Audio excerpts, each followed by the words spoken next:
Herald Square. Why are you looking at Councillor Carroll? Well, if you've been watching the news this week, you know that the mayor can't drop by because he's got a sore foot. If you've ever had Achilles tendon problems, you know why he's not here. That's going to take a little recovery time. But the mayor is on the mend, and he wanted to make sure that you know how happy we are to have you in the square. I just want to read a quick proclamation from him, and then a few more words. First of all, to the Igbo Traditional and Cultural Revival Foundation on their fourth annual African Music Extravaganza. Our city flourishes because of the diversity of the people who have chosen to make Toronto their home.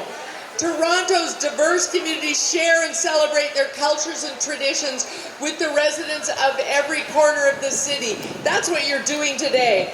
As a city proud of its multiculturalism, each and every festival like this one plays a part in enhancing Toronto's cultural landscape.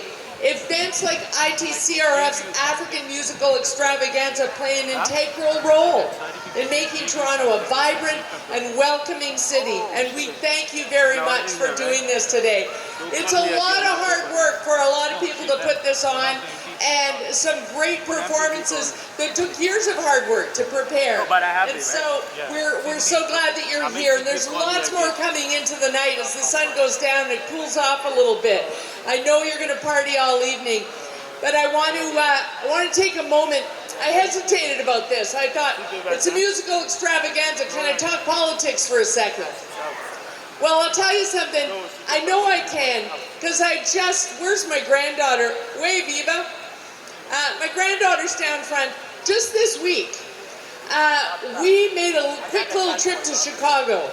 It's an 8-hour drive, but it's worth it. There's an exhibit right now that we went and looked at the Art Institute of the Maydu Art Ensemble. And all of their poster art of the 80s, of musical events, but say no to resettlement events, music and politics all work together in the anti-apartheid movement. And there's an exhibit of it going on right now of all the original woodcut posters, screen art posters, brilliant stuff. But when I was looking at it, I didn't realize how musical it was going to be. Original posters of what were political rallies, but Hugh Masekela headlining them.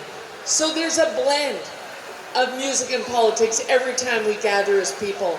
And so I am going to take a minute. I want you to be really focused on some of the statements you'll hear from City Hall this fall. There are some things going on that are tricky. They sound like, oh, boring inside ball.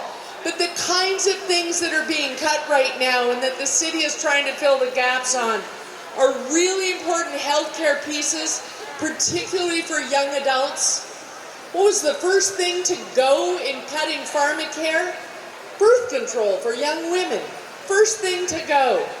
Now we're looking at things like legal aid being cut, emergency child care funds being cut, all sorts of things that we know are needed all across the city. So anytime you gather,